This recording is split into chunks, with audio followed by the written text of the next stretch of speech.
What do you think about Teofimo Lopez? His performance? He did okay. I mean, he did okay.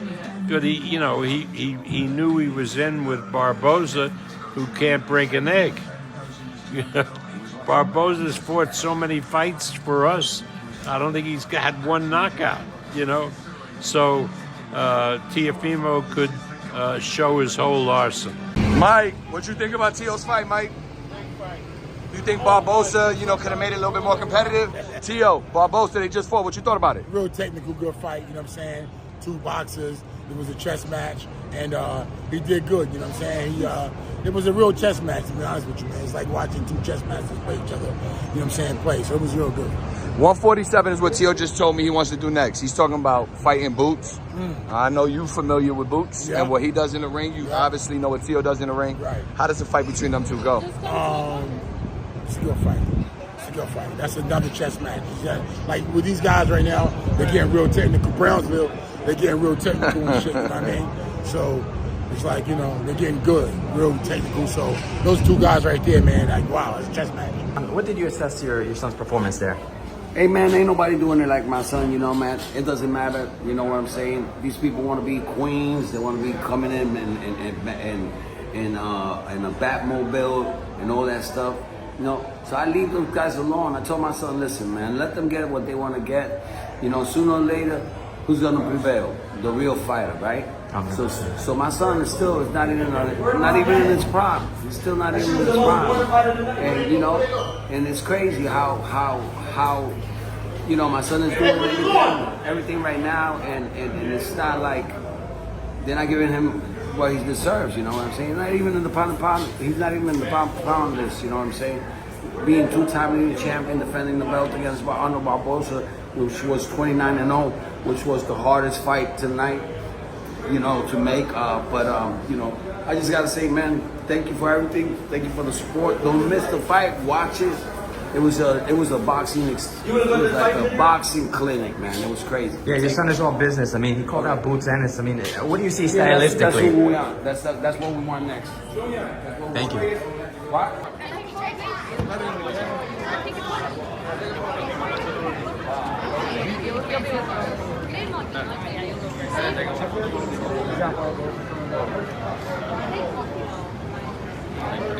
Arnold, how does it feel? The fans are still showing massive love here in New York City. Man, it's amazing, man. It's amazing. Get on that ring.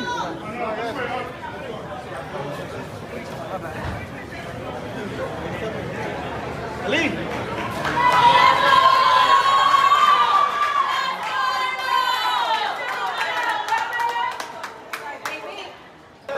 Let's talk about your baby.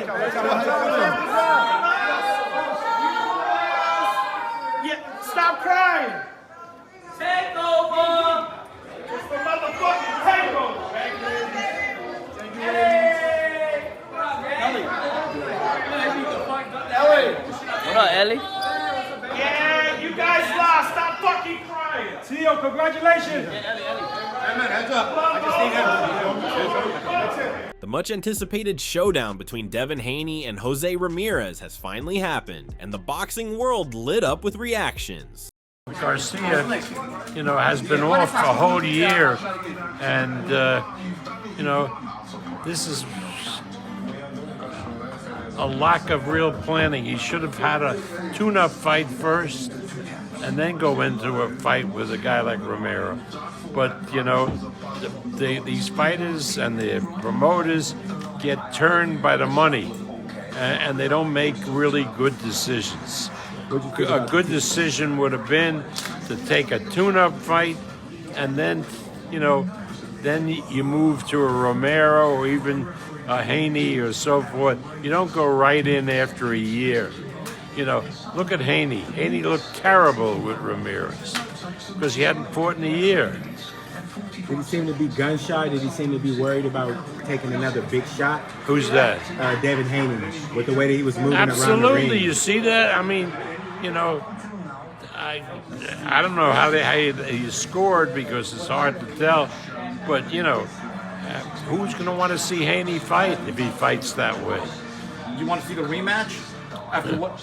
Yeah. I thought he did a great job of notifying, doing what I think Impact's probably want to do is, just get the W and go on to the next fight. I thought there was some things that he probably did, but he did a great job. He did a spectacular job. A Sugar and Leonard type of job. Yeah, I mean, I thought that, like I said, they could put some combinations here and there, but Jose Ramirez is, I guess, a tough fighter and dangerous. So at any time, so you got to be careful. And it's been a year off, so yeah. Yeah, and that's exactly what I was going to ask you. Just the ring rust, how did you think that played? Like, obviously, your experience, you understand how that works. Do you think the year off is what impacted him the most in this fight? I think that it impacted him mentally. I mean, I see him in the gym, I see him hit the mat, the mitts and all that stuff, and it looks amazing and everything, it's confident. But I think when you get under the lights, it's a little different, so you have to really respect the guy's power, respect the other guys, talent, whatever. But all in all, I think that he just shut Jose Ramirez down. I mean, they said how great shape he was and what he's going to do to Devin and how he's going to knock him out and toughest fight and all that stuff. Even before the opening bell, fellow fighters were already choosing sides, confident in their picks like they'd seen the ending in advance. Jeff Mayweather didn't hesitate to back Devin Haney. He made it clear this wasn't going to be a close fight. It was Haney's to dominate. He praised Devin's discipline and called him one of the smartest fighters in the game. In his eyes, Ramirez simply wasn't on the same level.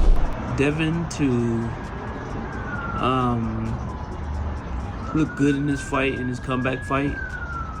I should train Devin a long time ago. Very talented young kid. And it's kind of funny because I always told his dad, I said, your son's going to be world champion one day. And he fulfilled that prophecy. But I think that I don't really know too much about the guy that he's fighting, but I think Devin's going to be working really hard. He wants to rematch with Ryan Garcia as well. So hopefully he's focusing on the guy that he's fighting and not looking past that to fight Ryan Garcia. So if he's focused the way he should be focused, I think Devin should win. While Jeff was all confidence, Eddie Hearn took a more measured approach, but still leaned toward Haney. He saw the matchup as smart business, not just a fight. Hearn pointed out that Ramirez, while solid, wasn't a real threat to overwhelm Devin. It was the kind of opponent that tested without truly endangering. As he put it, he stated, "You don't know how Dev's going to come back against Jose Ramirez. I mean, like, that's a very good bit of matchmaking. Cause Ramirez he's a good fighter, but he's not a savage. He's not a big puncher." But not everyone was sold on Haney's comeback story. Jim Lampley raised deeper questions, not about skill, but about mindset. After the beating Haney took from Garcia, he wondered if Devin still had that unshakable confidence. Could Haney mentally reset and handle a bigger, experienced opponent? Well, what is Devin Haney's mind like? What is Devin Haney's competitive constitution like? After he took the thunder he took from Garcia in the ring, can he regain his self-confidence and his belief that he is absolutely qualified to be moving up in weight and fighting fighters who have been in the past bigger than him, etc. He has tremendous skill. He has great technique. He's a really good fighter. I think it's an open question what he's able to do this weekend against an opponent he should be able to beat, but against whom he could conceivably lose if he gets caught with a left hook. And then came Teofimo Lopez, never one to stay quiet. He saw the bigger picture, not just this fight, but the whole chessboard. For him, Haney beating Ramirez wasn't just likely, it was necessary to set the stage for what's next. Teo was already looking past the smoke, calling the winners before the dust even settled. He stated, "I believe that, it should go rightfully as planned. Me victorious, Haney victorious, and Ryan Garcia. Yes, I do." But not everyone saw Haney cruising to victory. Robert Garcia, with a front row view view of Ramirez's camp saw something different. He praised Haney's decision to take a real challenge, but warned that this wasn't just another fight. In his eyes, Haney was walking into the toughest test of the night, maybe even of his career. Respect aside, Garcia made it clear. This was no tune-up. This was war. But honestly, I have Jose Ramirez, and the way he's been training, the way he's been looking, I think Haney's gonna have the toughest fight. I think Haney has the toughest fight because, look, I love and respect the Haneys. They've always been nothing but respectful to me, and I give them respect for choosing Jose as an opponent. They could have picked anybody else. They could have went a little bit easier, but they want to test themselves. So they want to prove to the boxing world that Haney's still up there. You know, that Haney lost to, you know, the Haney that lost to Ryan still has it, and that's why they chose somebody tough, somebody like Jose. So I gotta respect them. But you know, when it comes to who has the toughest fight, I think all 3 fights are going to be unbelievable. I think all 3 fights are going to be awesome, but I would say Haney has the toughest fight. Backing that up, Coach Rell shut down any talk of Ramirez being an easy target. He wasn't having the tune-up narrative. Not for a former multi-division world champ. In his view, Ramirez still demanded full respect, even if some questioned whether his best days were behind him. This wasn't a soft landing for Haney. It was a legit threat with power and pride on the line. Underestimating Jose, Rell warned, would be a serious mistake. No, he's not Jose Ramirez, definitely not tuna. Definitely not tuna. He's world champion, multi-division world champion. So you gotta take a guy like that serious. Now, is he over the hill? Is another question. He's not a tuna, but maybe he's a little too past his time. Maybe time for him to give up boxing, but I don't know. From his last couple fights, I feel like time for him to give up boxing. But he's moving up to a different weight. He maybe feel bigger and stronger. So you gotta see Friday. Still, others saw Haney running the show from bell to bell. AKOYE came in with a clear stance. This wasn't going to be a war, it was going to be a clinic. He dismissed the noise around Ramirez's pressure and power. For him, Haney's speed and IQ would be too much, too often. The upset was never in the cards, and Ramirez would be chasing shadows all night. He stated, by the time Ramirez does get inside, I think he'll be cut up and beat up, peppered up a little bit. I just don't think it's a fight that Haney is worried about when it comes to getting clipped, getting knocked.